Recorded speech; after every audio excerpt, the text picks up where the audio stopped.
Hello everyone and welcome to my channel. This is Elise of Plan with Elise, and today we are figuring out my March budget.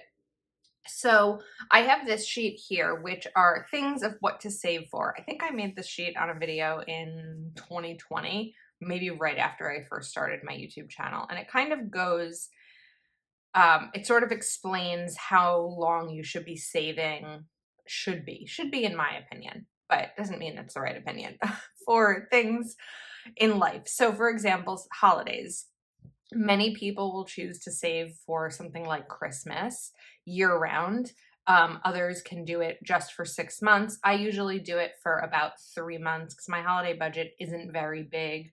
But I'm also able to kind of force savings for a few months, knowing that the holidays are coming up. Again, this was an example. I don't have an anniversary, but these are just things to sort of like an idea of how to do it. For example, medical, I always say, is an ongoing because medical expenses come up and it's not like, okay, this is a good amount of money to have in a medical sinking fund, just kind of ongoing. So what I'm going to be doing today is deciding what to do with the money that's left after bills. And for me in March, it's going to be $2,409. And then I can decide what I want to do with that money. I have one of my little desk calendars here from JoJo's Pretty Paper Shop because I'm going to want to see some of the dates here as we're going. So there are certain things that are always going to stay the same for me. And not always going to stay the same. There are certain things that will be similar to what you've seen previously on my channel. So we have my spending, which is just kind of like my weekly spending that's not really tied to any specific category. And there are 4 paydays. I get paid on Monday. There are 4 paydays in March. I do $50 per payday. So that brings me to $200. The same goes for groceries. I give myself about a $50 a week grocery budget. With the prices increasing, this might go up soon. It might go up to like $60, and we'll see how that goes. But for March, I'm going to stick with 50 because I am going to have a little bit of a buffer. So the Monday prior to this, the last Monday in February, which would be the 27th, will be a payday that I don't even know that I'm going to be using my grocery budget because I'm going to be away from March 1st to 5th. So I'll have that $50 to be able to kind of add to any of these weeks where I might go over. I've also been doing Amazon grocery delivery for the last few weeks, and it's going really well for me. It's saving me the stress of going to the grocery store, and it also saves me time. It's a tiny bit more expensive, but like barely. It also sometimes can be a savings because if you are one who goes to the grocery store and buys things that you didn't originally intend on buying, that can be a way to save. I just need a sip of coffee. So anyway, my grocery budget I know is low. I'm one person. I do a lot of meal prep. Salads, I'll buy a pack of chicken and make the chicken, and then it'll last me 3 to 4 meals. I don't really do breakfast. So lunch is light. It's usually like some cold cuts maybe. And I'll have a smoothie during the day, which is a frozen. So I'm buying like a pack of frozen fruit, which is usually like $9. So that's how I'm able to keep a low grocery budget, again, just for me. Now, my big savings goal in 2023 is $200 a week. It's still feeling like a lot to me. We're going to keep doing it. So 2, 4, 6, 8, that's going to be $800 for the month, and we'll see how that goes. So we're first going to talk about the things that I know I want to put aside money for, and then we'll see what's left after that to kind of make decisions. My retirement is my Roth IRA. I do not have a retirement or 401k or anything through my job. So this retirement is my only retirement, and I have to do it. Otherwise, I don't have any retirement. So that's always a high priority area for me. Another priority area this month is going to be my brother's birthday. And I'm going to set aside $75 for that. Okay, now other things that I typically will also include are manicures, and I give myself $75 a month for that, and then miscellaneous spending.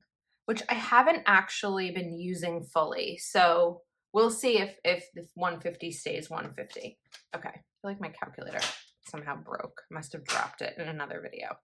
All right, let's see what's left. Are you able to see the calculator? Not great, but we're gonna deal with it. Okay, 2409.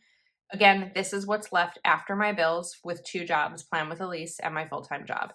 And then we're gonna subtract 200, subtract 200, subtract 800, 500, 75, 75, 150.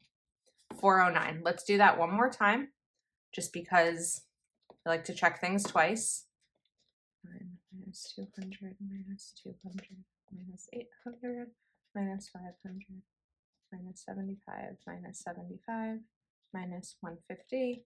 We are at 409. Okay, that is the right number. Now, there are a couple of areas that I have been spending money in terms of my regular sinking funds, and I want to add back to it. So 2 of those are medical, just co-pays, expenses, things like that, medications, and gifts. I like doing an ongoing gift sinking fund. And if you've seen my videos in the past, I used to add someone's birthday to each gift. Now, I know I added someone's birthday to each month's budget. I know I added my brother's here. He's a high priority. He's one of my top 5 priorities.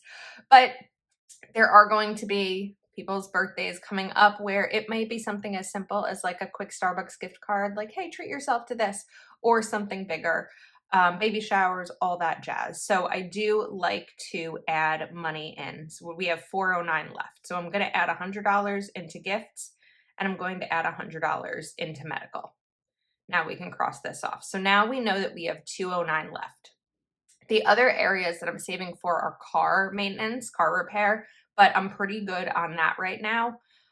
When I'm thinking about March, aside from some other birthdays, I don't really know of anything else that's coming up. So I do like to put some money into a fun budget. This is for when I go out with my friends, things like that. I just have some money set aside ongoing for fun. So that brings me to 409, 309, 209, 109, which isn't a lot left, but we are going to put it into savings.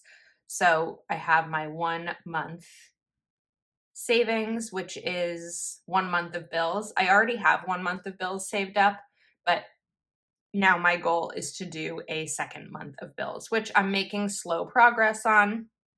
I think my bills are $35.71. So it's a matter of saving $35.71. So we're getting there. It's going to be slow, but we are getting there. I need to take a look and see where I'm at in terms of my miscellaneous budget, because I might take that and bump it here if I still have money at the end of the month. So that will typically be what I'll do, is if there's money left over and I feel it's not like $20 I'll just keep in my miscellaneous fund. But if it's a decent chunk, it's going to make more sense to me to put into savings rather than in a category where it's just waiting to be spent. So we may start to bump miscellaneous to 100, unless I take some of that money and put it towards groceries. I don't know. There's a lot of figuring out to do, but having this set prior to the month starting helps give me a roadmap for how the month is going to go when it comes to my budget.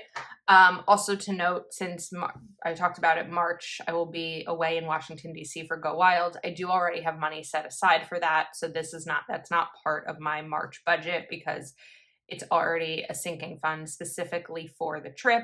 For things like that, I don't budget for specific things like, okay, Go Wild travel, Go Wild restaurants, Go Wild souvenirs, things like that. It's just, this is my Go Wild budget. And that's where I go from there. So that's it. If you want to see how I decorate my budget planner and kind of set it up for the month, definitely stay tuned for tomorrow's video. So make sure you are subscribed with that notification bell turned on. Please do give this video a thumbs up. Thanks for hanging out with me. Let me know if you have any questions, and I will see you next time.